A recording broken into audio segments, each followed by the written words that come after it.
guys, Pastor Bree here. Welcome to SBCkids Online. This week we continue digging deeper for wisdom. Today we hear a really interesting story that will teach us that it's really important that you seek wisdom from the right people. The kind of people who care about you and care about your relationship with God. Let's dig into some wisdom.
Good day, everyone. I'm Haley, and I was just thinking, if I were going to go on a treasure hunting adventure, who would be the best person to take along with me?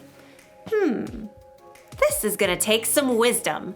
Wisdom is finding out what you should do and doing it.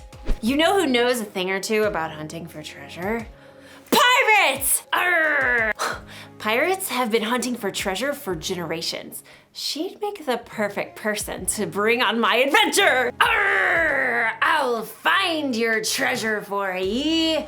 X marks the spot. Then again, the only reason pirates bury treasure in the first place is because they stole it from someone else. I'm not sure they can be trusted. Sure we can. A pirate's word is her bond. That's the code of the sea. Arr. Well, when you put it that way. Hey, wasn't your eye patch on your right eye? Oh, sorry about that. Now, about the treasure. I wonder if I should take my Aunt Jeannie on my adventure. Oh, how nice of you to think of me for your little trip. Bless your heart. Oh, I don't know. She may be a little old for treasure hunting. But then again, she was an investigative journalist for Archaeological Digest magazine for 40 years. 42 years, dear? Ooh. You know a thing or two about hunting for treasure, don't you, Aunt Jeannie? I've been around, that's for sure. Well, it seems like a no-brainer. It's obvious who I should take on the treasure hunt. It's, thank you. Was a hard decision, I'm sure, but I'm the star that you've been searching for. In today's story, we'll hear about a king who had a hard decision to make. Follow the advice of his friends or people who are older and wiser. It's fun to talk that way. I imagine doing it for our whole adventure. Nope. I'll see you soon. The Bible. It's 66 books of history, stories, letters, and poetry that fit together to form God's one big story. The epic adventure of how He created us and loves us so much that He made a way to rescue us. As we travel through the Bible, from Genesis to Revelation, we discover people who met God and found their lives changed forever. Now, for an amazing story, inspired by the book of 2 Chronicles, chapter 10. For over 40 years, King Solomon ruled over Israel. During that time, he did some pretty amazing things, like building a breathtaking temple for the Lord and a beautiful palace for himself. He received visitors from all over the world. He shared with others the wisdom God had given him. Much of this wisdom can be found in the book of Proverbs, including this advice on how to gain wisdom. Walk with wise people and become wise. A companion of foolish people suffers harm. Unfortunately, Solomon's son Rehoboam did not pay attention to his father's words. He believed his way was best. And when Solomon died, Rehoboam became king of Israel. All hail King Rehoboam! Wow, check me out! Golden crown, spiffy palace, this is the life. Though the kingdom was strong under Solomon, he made the people work extremely hard. Now the Israelites wanted to see how this new king would treat them. Led by a man named Jeroboam, they came to see the king. Hey, you stole my name. It's Jeroboam, not Rehoboam. Whatevs, Jer. Now what do you want? Your father made us work very hard. Let us take more breaks and we'll serve you well. Sounds like you want to slack off. We just need a little more vacay time. Then we'll be ready to give it all we got. Well, come back in 3 days, Jer. Jeroboam and the Israelites left. Rehoboam paced the floor, trying to come up with a good answer. Yeah? No. Maybe? Many times when Solomon needed wisdom, he asked God for it. Rehoboam didn't bother to talk to God, but he did at least talk to his father's wise advisors. The people want me to give them a break so they don't have to work so hard. What do you say? Be kind to them. Absolutely. Give them what they're asking for. You'll win their loyalty that way. Then they will serve you well. Huh. Instead of taking the advice of these wise men, Rehoboam decided to ask his buddies, the guys he had grown up with. He found them eating honey cakes and debating racing chariots. Gotta go with gold rims is what I say. Nah, gold is all show. You have to add some diamonds for traction. Hey, guys. Yo, What is up, my man? People want me to give them a break so they don't have to work so hard. What do you say? oh, this is good. You get to do the real king stuff now. You gotta show them who's boss. They think your dad was tough? Tell them my pinky finger's stronger than my daddy's legs. Yeah, and my dad gave you a heavy load, but you haven't seen nothing yet. I am gonna lay it on you. Yeah. Rehoboam frowned. He thought hard. For 2 whole seconds. Whoa! You guys are good. I'm totally doing that. After 3 days, Jeroboam and the Israelites with him returned. Hey, Jer. Your Majesty, will you lighten the heavy workload your father gave us? My pinky finger is stronger than my father's legs. My father put a heavy load on your shoulders, but I'll make it even heavier. My father punished stragglers, I'll double it up. Rehoboam finished with a flourish. He waited for people to tremble and bow low. Are you kidding me? Jeroboam turned to the Israelites. We don't want anything to do with this joker or the rest of David's family. Let's go back to our homes and start our own kingdom. Hey, wait! No, you can't do that. I'm in charge. Yeah, you're in charge of yourself. Good luck with that.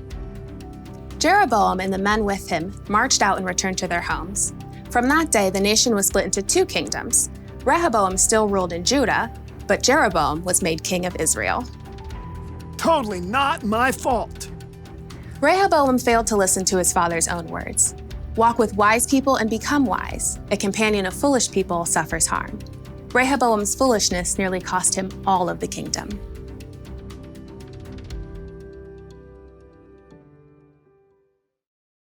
King Rehoboam made the wrong choice. He should have remembered what his father, King Solomon, wrote.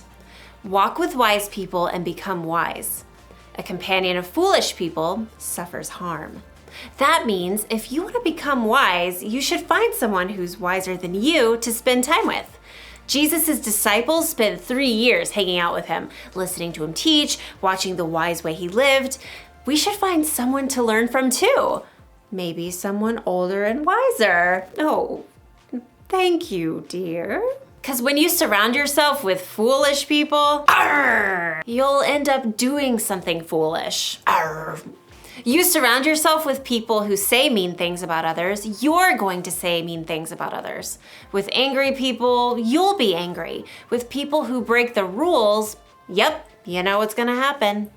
But hey, you've been around, right? You know the difference between someone who makes wise decisions and someone who doesn't. So, pick your friends carefully and find someone older and wiser to be your mentor, someone you can learn from. Here's the one thing to remember today. Hang out with wise people. Ask God to help you find the wise people in your life.